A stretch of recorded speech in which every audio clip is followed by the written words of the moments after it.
justice to early female doctors.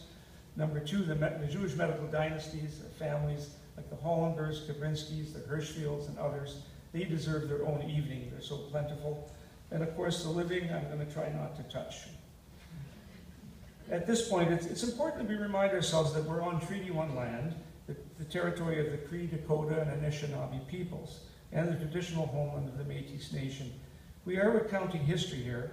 There would have been no fur trade without the First Peoples, and without the fur trade, Winnipeg and Manitoba would not exist as such, and Canada, if it existed, would be Trump land.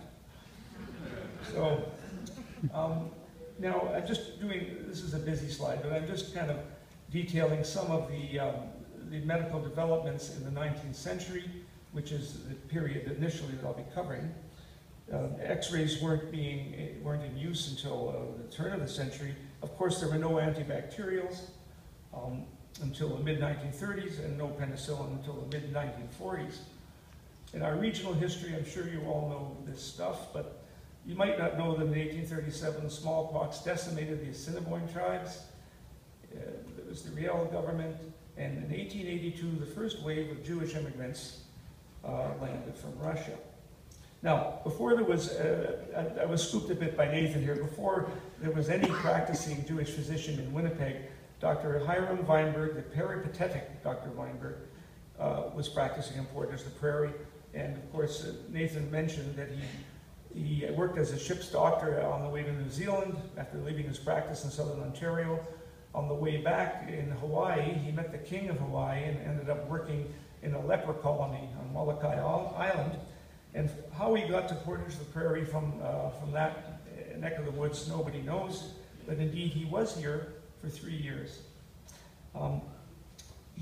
After leaving Portage la Prairie, he actually had a highly regarded practice in Portage, and in an interview with the Winnipeg-based Israelite Press in 1932, he recalls, "I did not encounter any prejudice whatsoever, even though there was no doubt as to my religion from the very first.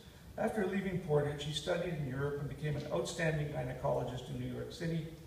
In 1943, to commemorate his 85th birthday, a special edition of the prestigious Mount Sinai Bulletin was published in his name with an introduction by Dr. Bernard Sachs of Tay-Sachs fame."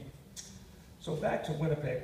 From a roughshod Red River settlement by the early 1880s, with the arrival of the CPR, Winnipeg was a thriving commercial center. Meanwhile, the Jews living in the Shtetl, in the Russian Pale of Settlement, were facing widespread pogroms from 1880 to 84. This led to the mass migration of 2 million Jews to North America from 1881 to 1914, and Winnipeg got its share. 33 Jews were listed in the 1881 Manitoba census. By 1882, there were several hundred. Initially, the new arrivals were housed in shacks and even tents by the Red River.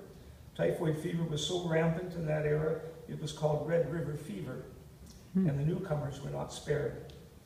Soon, most of these Jews moved to Point Douglas in the near North End to live in shared, simple dwellings.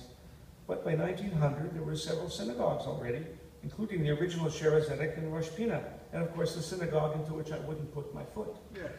This area, referred to at times ironically, as you may know, as Mitzrayim, as in the land of our enslavement and tears, was bounded by Selkirk Street on the north, Jarvis